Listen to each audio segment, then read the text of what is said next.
What do you see for your future as an actor? Hopefully I'm working. Yeah. Fingers crossed. Because you never know. Yeah. Look, I think it's also an exciting time to be an Asian actor, because I think for the first time ever, there's more conversations about opportunity for Asians, right? And we're starting to see more Asians in non-Asian roles, right? Yeah. Like just occupying just a general character. You don't have to play Asian guy. And it's right now, I think it's, to your point, I think it's not just about, I feel like there's a lot more focus on the quantity, so like the number of Asians on screen, but then eventually we're going to move towards that quality and the depth and the holisticness of that character to show that they're multidimensional, right?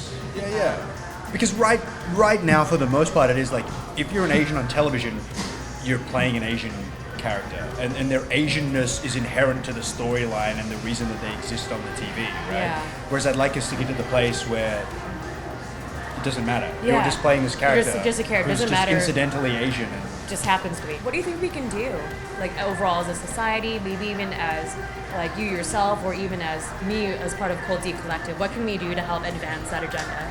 for actors, it is be good, right? Yeah. So that when you get those opportunities, you knock them out of the park, because the more of us that are good, the more people start to see all of us as good, right? All those Asians can act, or whatever. Yeah, that blanket statement. Yeah. But for everyone else, like, I guess support those people, like support the Asian voices in the industry, and not just actors, but the Asian writers and the Asian directors and producers. It's kind of like if you have a friend that's perhaps an aspiring director or writer, right?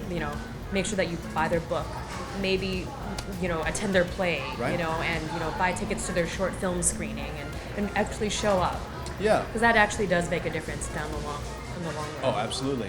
If you were to describe the Asian acting community in Vancouver, how would you describe it? How would I describe the Asian acting community? Hardworking. And do you think that's a product of something, or is it just innate in the business? Like genetics? Is that what you're saying? Well, no, not necessarily. I know. I'm kidding. I'm messing. Maybe that is part of it too. There's less opportunity for Asian actors, for sure. I mean, you only have to watch a television to see that. Like, there's less of them.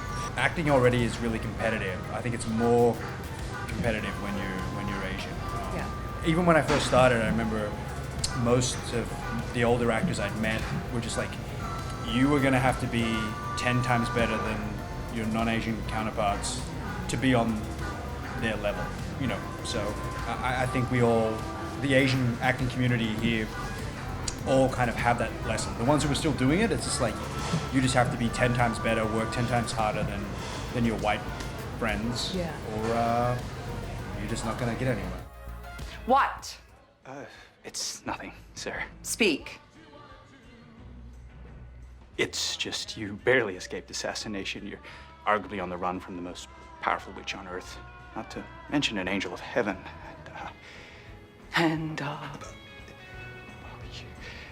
You didn't call for help until after the orgy? So what does that working 10 times harder look like? Like, what does it look like in terms of, like self-tapes, or like, taking classes, or what does it look like? It's weird to think, because like everyone wants to say talent this, talent that, and like I always compare acting to sports, which always seems like a weird thing, but I think it really is, right? Like, you can be naturally talented at soccer or hockey or whatever, but you still have to hone that skill. Yeah. And so the guys that go to practice and the guys who drill their skills every day are going to be better. And acting's the same, right? You can be naturally talented, but unless you're constantly sharpening that knife and building more tools, you're just not gonna make it. That really speaks to a very like a quote that I always like to say, and that's hustle beats talent when talent doesn't hustle. It's a good one. Yeah, no, it really. I think it really speaks to, especially in career paths that are like kind of like non-traditional, right? In that sense. Do you ever? I mean, you've done so many auditions now, right? So like, do you ever like get nervous, or like how do you prepare? Like, what are your thoughts and feelings going into it? Yeah, no, I don't really get nervous anymore. I'm lucky in that respect. I think the biggest change for me was kind of changing my mindset about it. I think, even though that sounds hokey, but I think a lot of young actors think about an audition as a job interview. Like I got to go there and I got to get this job, and I really want this job, and and then there's so much pressure and you get so invested. Whereas when you start to think about it as your job, auditioning is your job, it changes. So then do you think that reality is supposed to be mirrored in film and television, or the other way around now? How have our expectations changed? And why do you think that is?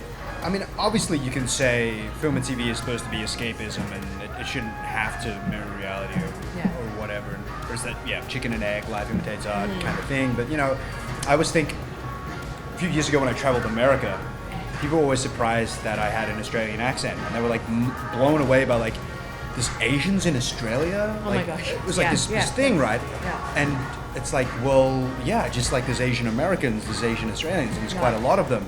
And you'd think, why would they think that? Probably because whenever they watch Australian television, they only see white people. Like, there's probably never been an Asian Australian on Australian television.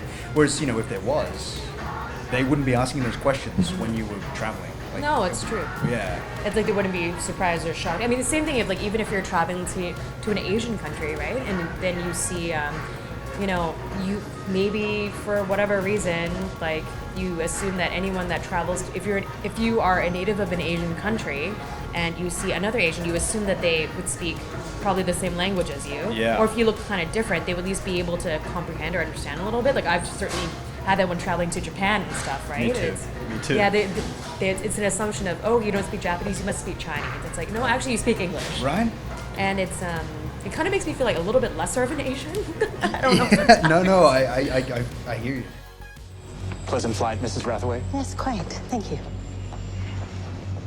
Careful, please. It's worth a fortune. Welcome home, Mr. Rathaway. Thank you, Rita.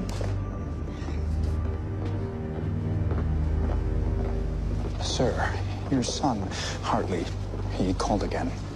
We don't have a son anymore. Do you speak any other languages other than English? Not fluently. I speak a little bit of Japanese because I had to learn for High Castle. Yeah. And a tiny bit of Korean. Okay. Yeah. Is there any intention to learn a little bit more, based perhaps like for your own personal interests or for career interests? I mean, I wish I was bilingual. I'm always jealous of people who speak multiple languages. Yeah. It's like so much respect. It's funny.